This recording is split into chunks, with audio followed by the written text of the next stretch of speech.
Gracias, Lisi. Gracias a los organizadores por invitarme y tener esta oportunidad para hablar de este tema, que es un tema que desde la estanzuela es realmente un clásico, porque vamos a estar hablando específicamente de los experimentos de largo plazo. Más concretamente de un experimento de largo plazo que es el más antiguo y el más conocido, el que se llevó el cumpleaños de los 50 años, hace ahora 5 años ya.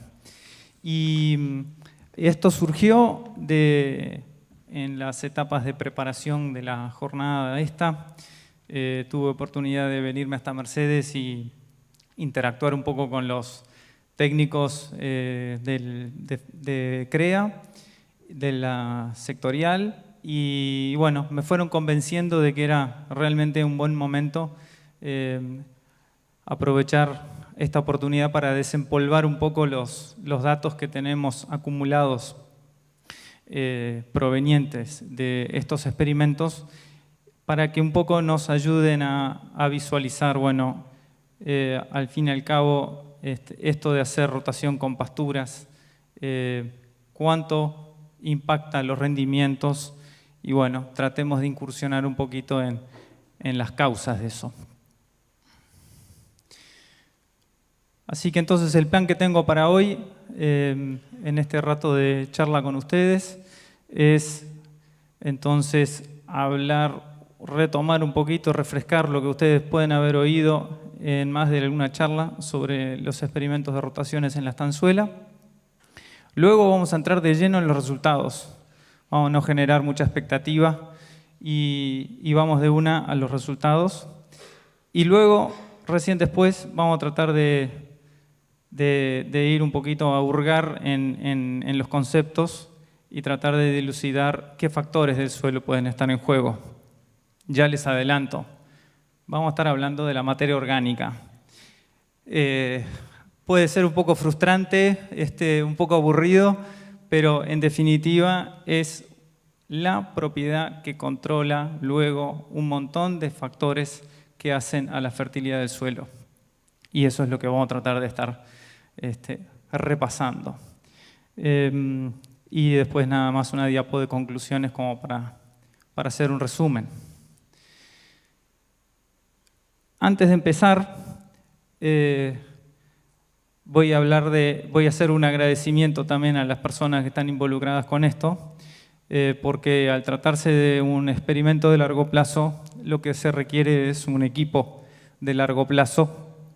Y bueno, comenzar mencionando a José Lavalleja Castro, que fue investigador del CIAB por allá en los años 60 e inició entonces este experimento de rotaciones agrícola-ganaderas. Santiago Barbosa fue asistente de Lavalleja Castro y luego en un segundo periodo fue incluso asistente mío.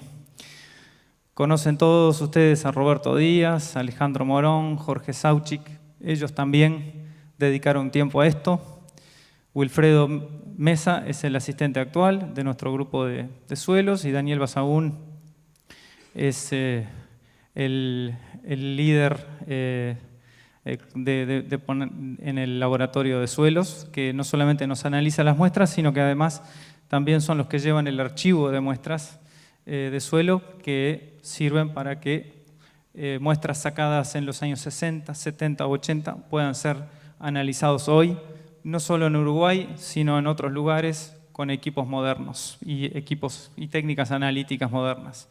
Valentina Rubio, ella es, como quien dice, la siguiente generación, trabajando en el grupo, y las nuevas incorporaciones en régimen de postdoctorados son Raquel Barro y Catherine Graman. Así que esto es el equipo que está en manejo de suelos hoy y vinculados al trabajo también con los experimentos de largo plazo. Y menciono a Valentina y a Raquel, que dieron charlas este año presentando algo de esto también, de resultados en rendimientos provenientes de las rotaciones.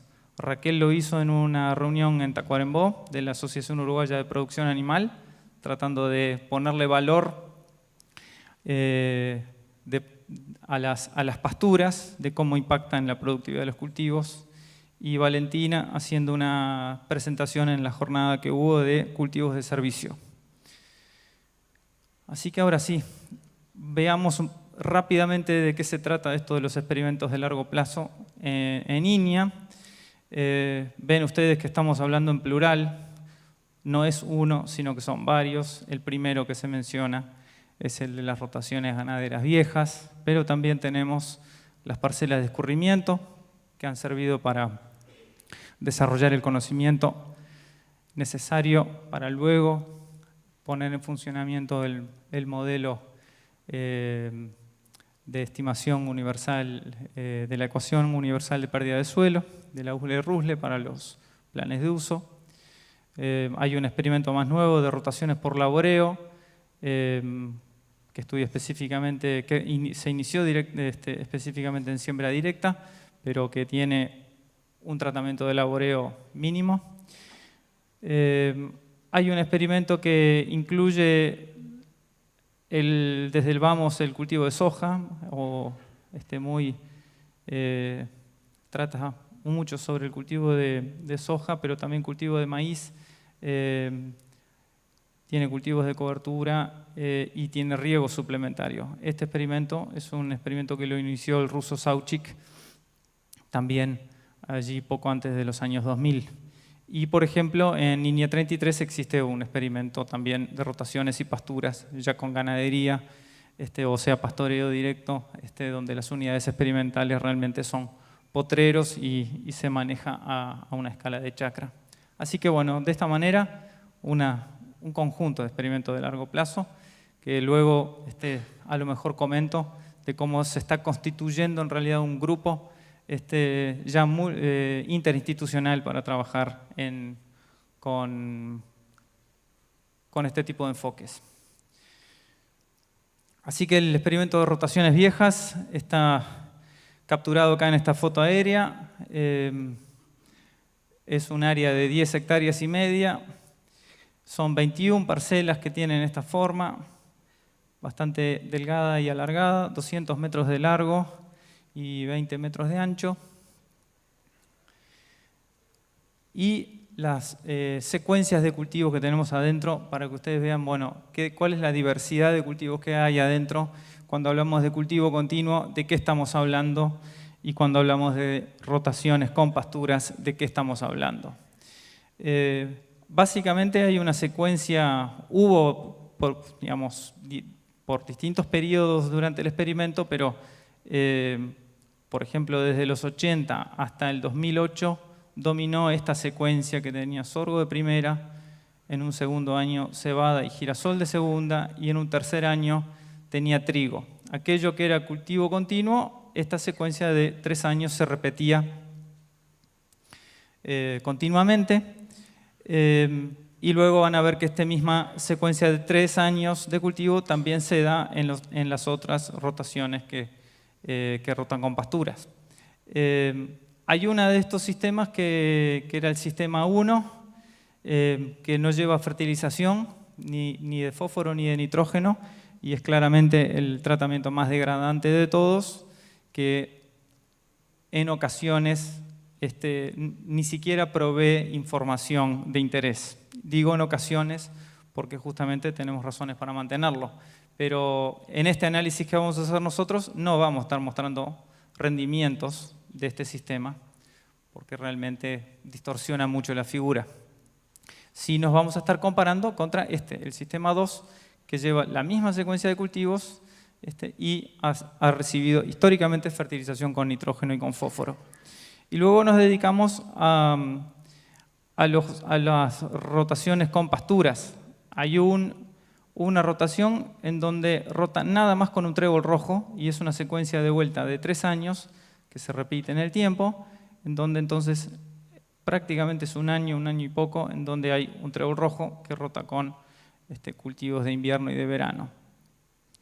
Entonces esta es una rotación que tiene 1/3 del tiempo bajo pastura, específicamente con una pastura de trébol rojo.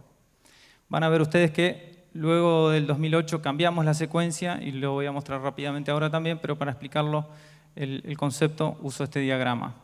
Y luego hay rotaciones que son 50-50, entonces tenemos la rotación base de cultivos de 3 años para luego tener una pastura que puede ser una pradera mixta o puede ser una pradera monoespecífica de lotus. Y por último, un sistema aún más conservador todavía porque tiene las dos pasturas. Tiene la pradera mixta, como este sistema aquí, y además tiene la pradera de trébol rojo. Entonces, en realidad tiene, de los 6 años que dura el ciclo, tiene 4 años que están bajo pastura y 2 años que están bajo cultivo. Lo bueno de esto es que en un momento dado podemos estar comparando el rendimiento de sorgo que vamos a tener en esta parcela aquí, que viene de agricultura continua, lo vamos a poder comparar con este sorgo que viene de un 50-50 con pradera, o este sorgo que viene de otro 50-50. Y lo mismo con los trigos, por ejemplo, y los distintos cultivos. Como ya les adelanté, desde el 2008 se modificó, creo que por 4ª vez en los 50 años del experimento, la secuencia, porque hay cultivos que pasan a ser más interesantes que otros. Todavía aquí manteníamos el girasol, pero ahora ya cayó por la fuerza de los hechos. Pero bueno, ahora tenemos al cultivo de maíz como cabeza de rotación, es decir, después de la pradera entra el cultivo de maíz. Mantenemos el cultivo de invierno de cebada con sorgo de segunda y al trigo con girasol de segunda. Pero el resto del enfoque de los tratamientos, es decir, el 50-50 con lotus, el 50-50 con la pradera mixta, se mantiene igual. El de 1/3 con el trébol rojo también se mantiene. Así que ahora me parece que con esta explicación hecha, entramos de lleno a las comparaciones de rendimientos que se pudo hacer. Para algunos cultivos va a ser una serie más larga de años, para otros cultivos una serie más corta de años, y a lo mejor, si me acuerdo, en forma oral les transmito apenas un dato para el cultivo de soja. Producto de que finalmente, como les dije, suprimimos el girasol y entonces tenemos un primer caso en donde vamos a tener en lugar de girasol soja aquí, comparable con sistemas que están bajo rotación con pasturas. En lugar del girasol, la soja aquí por primera vez, entonces tenemos esta comparación entre tratamientos.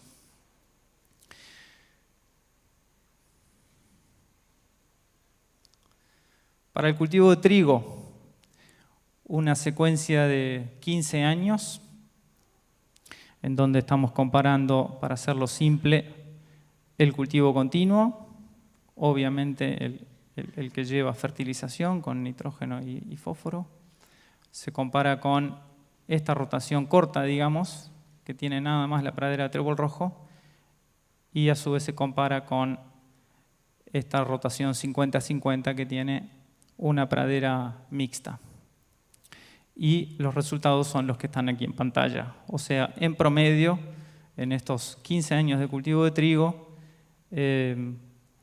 mientras el trigo que está en el tratamiento que hace cultivo continuo, en promedio rinde 2.500 kilos, ya por meter al trébol rojo sistemáticamente en la secuencia estamos subiendo el rendimiento en 1.000 kilos promedio.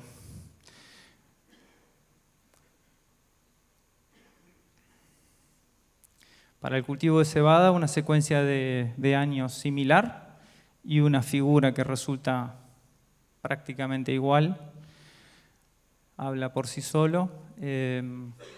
Estamos hablando de que en el cultivo continuo la cebada está rindiendo aquí un poco menos de 2.500 kilos, mientras que aquí la rotación con trébol rojo ya nos pone cerca de 3.500, al igual que la otra. El otro sistema con más praderas todavía.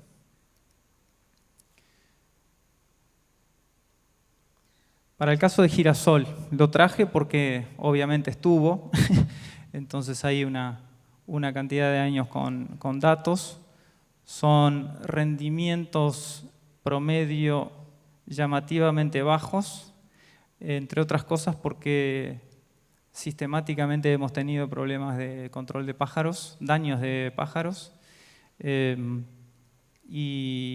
pero de todas maneras la tendencia que veníamos mirando para los cultivos de invierno se mantiene en su esencia para este cultivo oleaginoso de verano. Nos queda este dato para el sorgo. Aquí una figura un poquito diferente, en el sentido de que el mayor rendimiento lo tiene claramente esta rotación corta con trébol rojo, pero siempre el cultivo continuo es el que está por debajo. Así que aquí estamos hablando realmente de una diferencia relativa bastante alta. Pasamos en el orden de 3.500 a casi 7.000. ¿Quién me consulta algo ahí? Esto, Martín, no. Déjame ver una cosa. Sí, no, claramente no. No es un promedio de los últimos 15 años. Esto es un promedio de los últimos 3, 4 años.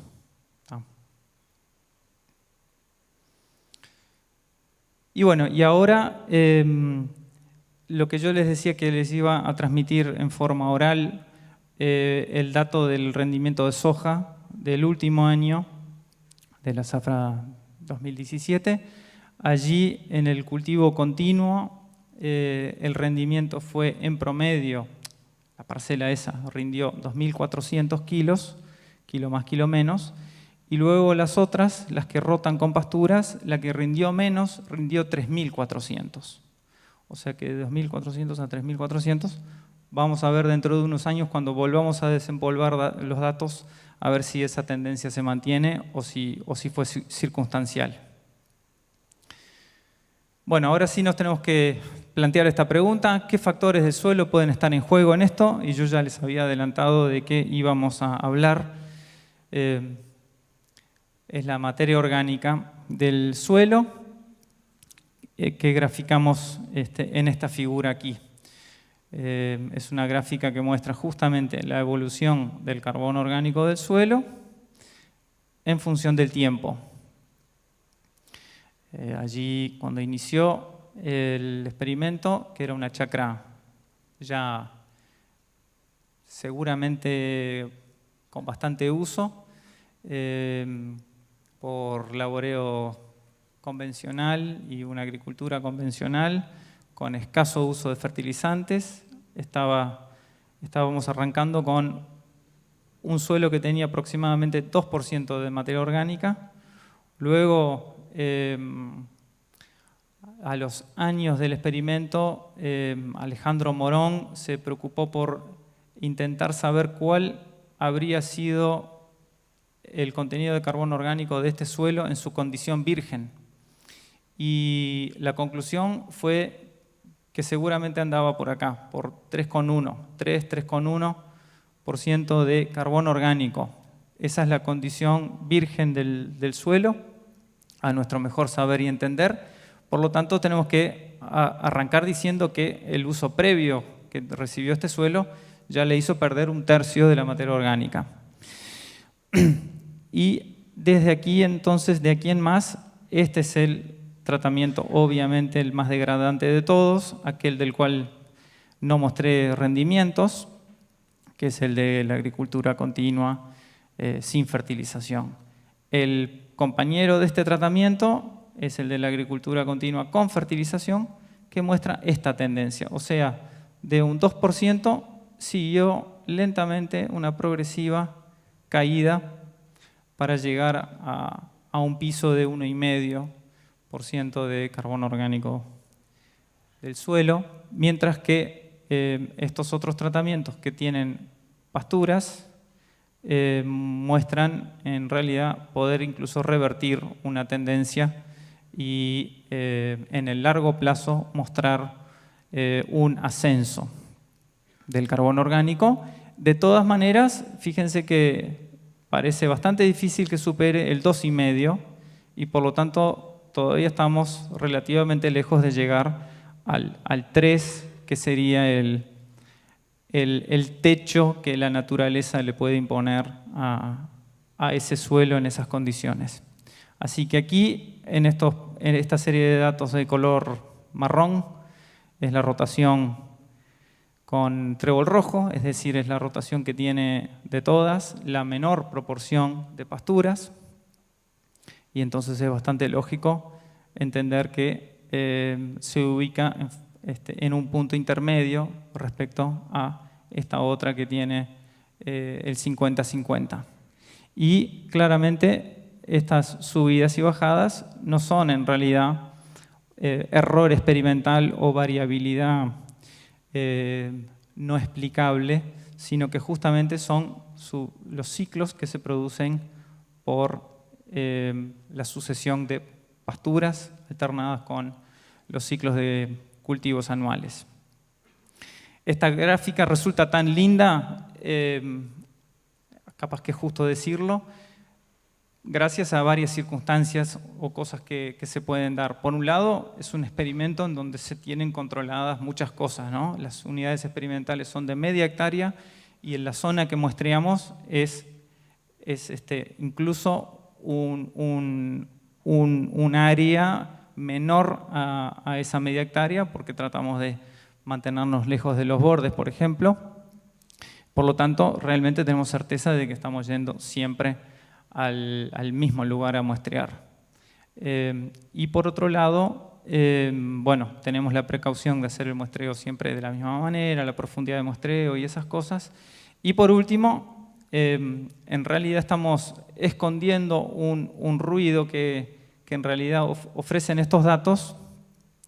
Lo estamos suavizando al ruido por promediar 3 parcelas que hay en un experimento y además por hacerle una técnica de suavizado con respecto al punto anterior y al punto posterior, de tal manera que ahí sí queda como más maquilladita y elegante. Pero no deja de estar mostrando cosas bien lógicas, ¿verdad? Entonces, luego de estos 50 y pico de años de experimento y de estar aplicando rotaciones contrastantes, finalmente tenemos una variabilidad bastante apreciable en cuanto al contenido de materia orgánica. Y esta situación es la que justamente permite que luego se expresen las diferencias en rendimiento. Seguramente si nos hubiéramos puesto aquí en la serie de datos a los 20 años, por ejemplo, a lo mejor las diferencias no hubieran sido tan obvias. Así que ahora vamos a tratar de hablar un poco de la materia orgánica, para repasar algunos conceptos ahí. Está de más decir, es un constituyente esencial del suelo, aunque ocupa una proporción bien baja dentro de la masa total del suelo, o del volumen, mejor dicho. Aquí en esta torta estamos dándole la proporción que ocupan las distintas constituyentes del suelo. Esta es la fracción mineral, poco menos de la mitad. Para completar la mitad de la fracción sólida tenemos la materia orgánica, que aquí expresado como materia orgánica le ponemos un 5, pero sabemos que esto es variable, entre otras cosas por manejo, como vimos recién. Y luego está en los poros, la porosidad del suelo, que puede estar ocupada por aire o por agua, según el contenido de agua del suelo. Y la materia orgánica está estrechamente relacionada con varias cosas que hacen a la productividad y al medio de crecimiento para las plantas. Por un lado, modula la formación de agregados y de esa manera la estructura del suelo, haciendo que el suelo sea más o menos explorable por raíces, que tenga un más o menos ágil intercambio de gases y que el suelo tenga mayor o menor capacidad de retener agua. Todos factores que claramente hacen al crecimiento de los cultivos, desde el punto de vista físico, si se quiere, desde el punto de vista de la fertilidad química, la materia orgánica contribuye a regular la disponibilidad de nutrientes, por ejemplo, a través de la mineralización y de la inmovilización, pero también a través de la absorción de iones, por ejemplo. Y finalmente, en la materia orgánica se procesan fenómenos de carácter biológico, donde la actividad microbiana, por ejemplo, colonizando la rizosfera, también puede contribuir a la absorción de nutrientes, la macrofauna contribuyendo nuevamente a la porosidad del suelo, la descomposición de residuos para reciclar nutrientes y hacer disponibles nutrientes en la matriz química del suelo.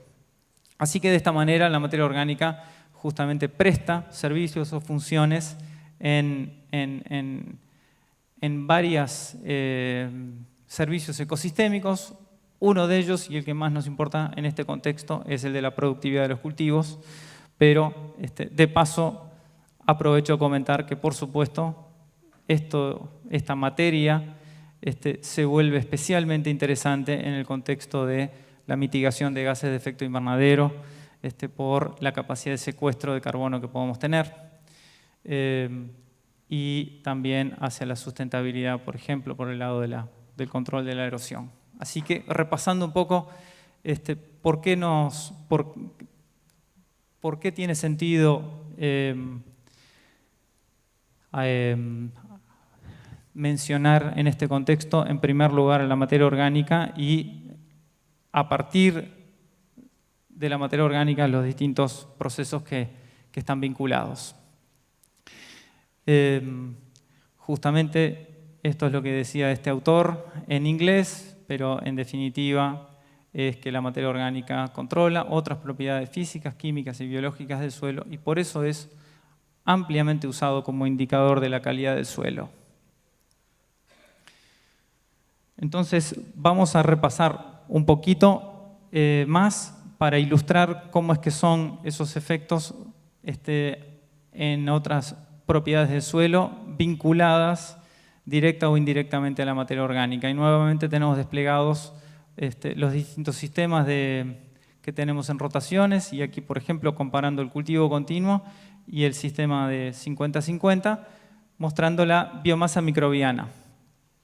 Claramente este sistema, que ya sabemos tiene una cantidad sensiblemente mayor de materia orgánica en el suelo, también es el que muestra mayor biomasa microbiana. En el terreno de la física de suelos, así como veíamos los distintos tratamientos relacionados a las pasturas, cómo va subiendo la materia orgánica, y aquí este tratamiento que en realidad es el más conservador de todos, que yo les decía más temprano, el que tiene más pasturas que cultivos, es el que está punteando aquí en carbono orgánico, figura muy similar en realidad en lo conceptual a lo que habíamos visto más temprano, y en ese mismo orden los tratamientos aquí, la densidad aparente que muestra una relación inversa. Mayor carbono orgánico, menor densidad aparente. Más descompactado está el suelo si el suelo está bien de materia orgánica. Y los macroporos en este otro sentido, o sea que suelo que tiene una baja densidad aparente tiene una mayor proporción de su porosidad en macroporos. Esto es la tesis de grado de Valentina, que se la mencionaba más temprano. Y esto lo mostramos aquí en la jornada de compactación, en la jornada técnica que hubo en mayo, a fines de mayo. No proviene de los experimentos de largo plazo, sino del seguimiento de chacras que hicimos en los departamentos de Soriano y Río Negro, en donde justamente en total fuimos a muestrear 100 chacras, y medimos la densidad aparente y medimos el carbono orgánico del suelo. Si bien esto es una cierta nube de puntos, pero claramente muestra cuál es el comportamiento general, ¿no? A mayor carbono orgánico, menor es la densidad aparente. Y eso se vincula con lo que decíamos más temprano, de la materia orgánica ejerciendo control sobre la agregación de suelo, la estructura del suelo. Y esto vuelve sobre ese mismo punto para ilustrar, bueno, uno de los mecanismos por los cuales se propone que la materia orgánica tiene un efecto en la agregación, está aquí en este diagrama. Es el ciclo de vida o el turnover de los microagregados de suelo a partir de una partícula de materia orgánica. La materia orgánica, una fracción de la materia orgánica es la fracción particulada, y uno de los roles que tiene esa materia orgánica particulada es que oficia de núcleo alrededor del cual se van a adherir las partículas minerales para formar un agregado estable. Y en ese agregado estable ocurre un cambio en la composición de la materia orgánica del suelo, y en su ciclo de vida luego va a estar produciendo una materia orgánica particulada ya más recalcitrante, más estable bioquímicamente, y va a estar generando los complejos de materia orgánica y arcilla que luego son constituyentes también del suelo. O sea que es necesario en realidad que ocurra un continuo input de materia orgánica particulada para que ocurra este proceso de la humificación de la materia orgánica, pasando por estados de agregados de suelo. Bueno, y ahora unas gráficas sobre el rendimiento, cómo es que la materia orgánica termina teniendo efectivamente un control sobre los rendimientos. Y esta figura proviene de los experimentos de largo plazo, de este mismo.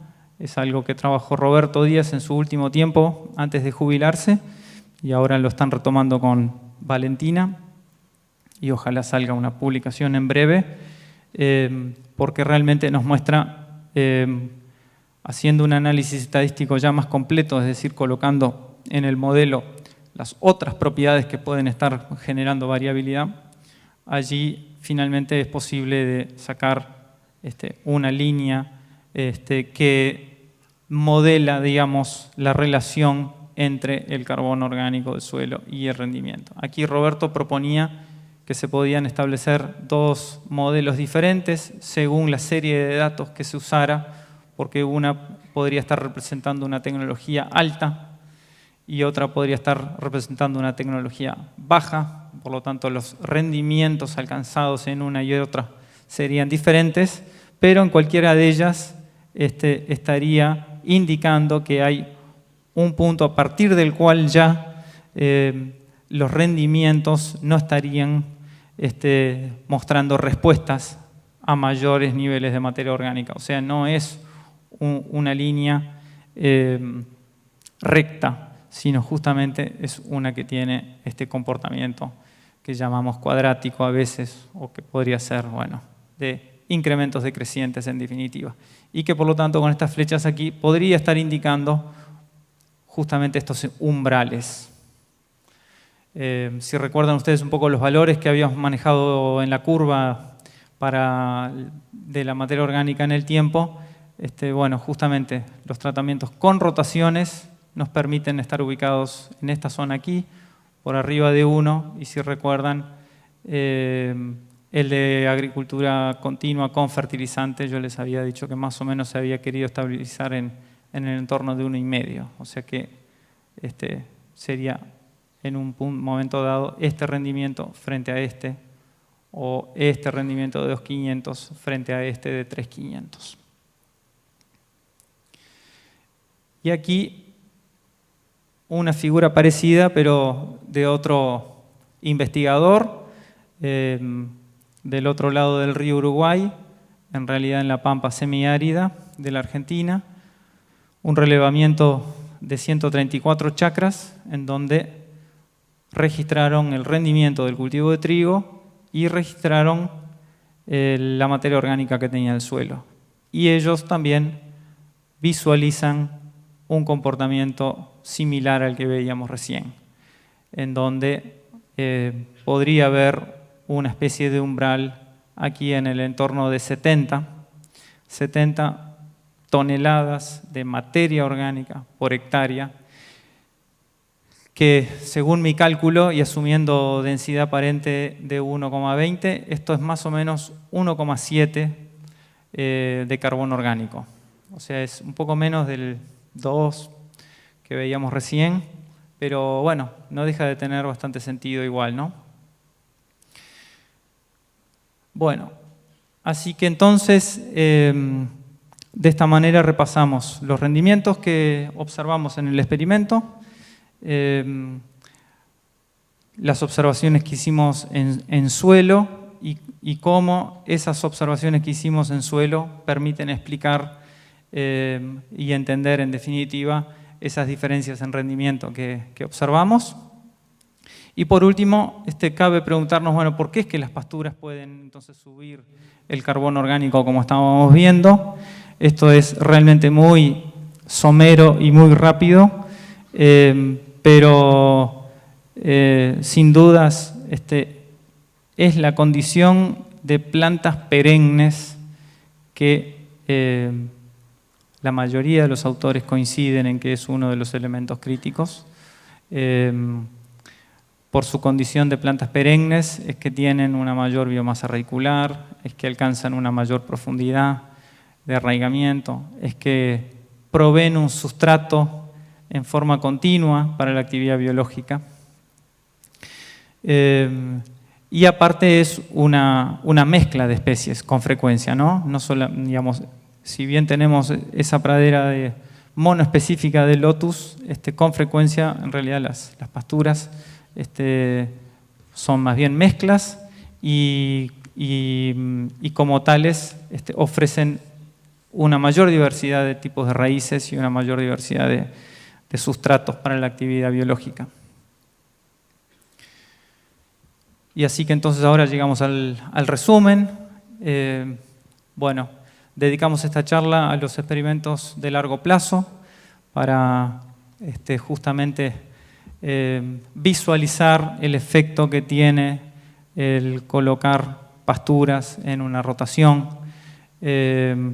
Y estos experimentos de largo plazo justamente nos permiten estudiar con mayor precisión esas relaciones entre el manejo, el efecto sobre el suelo y el efecto sobre los cultivos. En el caso del experimento de las rotaciones viejas, los efectos acumulados debido a las pasturas tienen un claro impacto sobre la productividad. Eso fue elocuente con los resultados.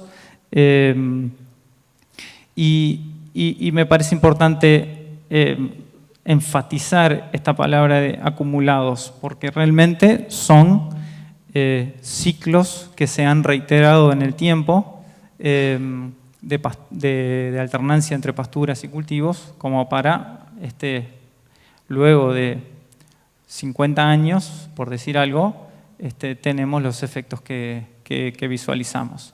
Si me da el tiempo, hago una acotación más sobre este punto. Y bueno, la mayor productividad puede explicarse por varios factores. Como decíamos, pueden haber efectos físicos, pueden haber efectos biológicos y de dinámica de nutrientes, pero el factor clave que está ejerciendo un control y una modulación sobre esos es la materia orgánica. Y eso lo podemos decir en virtud de esa relación que conocemos y que está documentada con esas otras propiedades del suelo. Así que esta es la última diapo. Estamos bien en hora. Entonces vamos a terminar por acá. Muchas gracias por la atención. Y bueno, estamos atentos a las preguntas después. Quédate.